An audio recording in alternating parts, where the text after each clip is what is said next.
Sir, I am following growth portfolio as is and investing my regular cash flows according to my goals. I heard a veteran stay only. Small cap stocks can make you rich. How can I motivate myself? तो यार ये बहुत आ रहा है actually. ठीक है, मेरे को I know the name also, जो काफी लोगों ने नाम भी बताया मुझे, मैंने नहीं सुना है फ्रैंकली.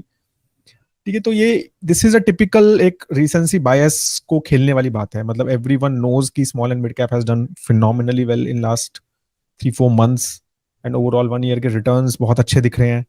राइट, और तो उसको रिसेंसी बायस को आप बहुत अच्छे से ये प्ले कर सकते हैं. राइट, कि भाई यार उसी में पैसे बनते हैं लार्ज कैप में नहीं बनते हैं. तो ये साइकिल्स होती है हर टाइप की इन्वेस्टमेंट्स की.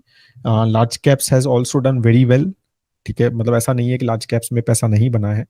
और हमारे growth portfolio is a classic example. मतलब अगर हम स्टॉक पोर्टफोलियो देखें या कोई अगर सिर्फ वैल्यू पोर्टफोलियो, चलो ग्रोथ तो उसमें small and mid cap funds वगैरह सब है, तो उसको हम अगर हम सेपरेटली ना देखें, लार्ज कैप ओरिएंटेड ऐसे हमारा वैल्यू पोर्टफोलियो है, तो आप उसको देखो वो तो मतलब निफ्टी 200 की करता है. मतलब लार्ज और मिड की, मिड ही है, स्मॉल तो उसमें आई डोंट थिंक कोई स्टॉक है. तो उसका परफॉर्मेंस देखिए आप, it has done phenomenally well.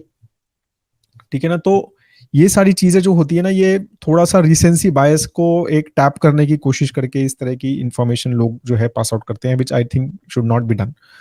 ठीक है, आपको, मेरा तो थॉट यही रहता है कि लार्ज कैप्स तो 100% होने ही चाहिए पोर्टफोलियो का पार्ट.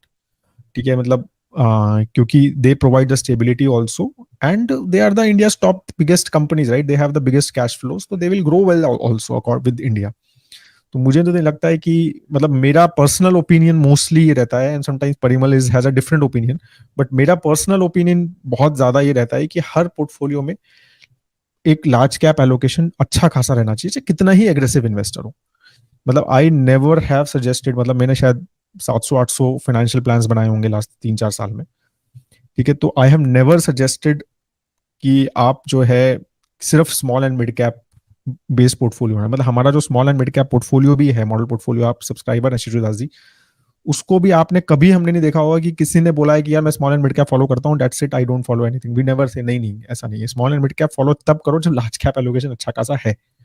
ठीक है, तभी आपको स्मॉल एंड मिड कैप होना चाहिए. But only small and mid cap allocations is always very risky. It's very volatile. Everyone cannot like ride those cycles very easily.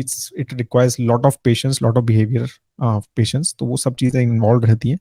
तो मैं तो नहीं, मतलब फील करता हूँ ग्रोथ पोर्टफोलियो अगर आप फॉलो करते हैं तो उसमें already small and mid cap allocation है. ठीक है, कुछ स्टॉक्स में भी है, कुछ म्यूचुअल फंड्स का तो अच्छा खासा एलोकेशन है. तो आई एम श्योर दैट आपका एलोकेशन है, तो आप why are you getting worried about things.